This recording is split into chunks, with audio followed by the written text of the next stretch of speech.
آپ کو پتہ ہے کہ تحریک لبیک پاکستان کے کارکنان پر یہ ظلم کی داستان کیوں رقم کی گئی؟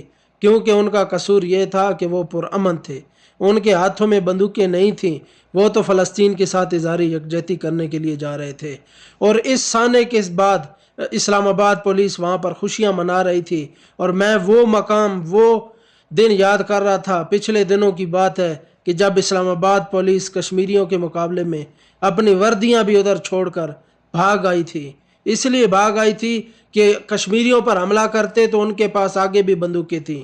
تحریک لبیک پاکستان کے ہزاروں کارکنان کو جو ہے زخمی کیا، سینکڑوں کو شہید کیا، کیونکہ یہ پرامن تھے۔ اور یاد رکھنا کہ یہ ظلم کی داستان سدا نہیں رہنی، انشاءاللہ وقت بدلے گا اور بہت جلد تمہاری گرفت ہوگی، اور پھر ہم یاد رکھنا کہ تمہیں بھاگنے کا موقع بھی نہیں دیں گے۔ یہ کوئی تمہارے باپ کا ملک ہے؟ کیوں اپنے مسلمان بھائیوں پر گولیاں چلاتے ہو؟ ان سے ٹیکس وصول کر کے انہی سے اسلحہ بناتے ہو، منگواتے ہو، اور انہی پر چلاتے ہو۔ بے شرمو، کچھ تو شرم کرو۔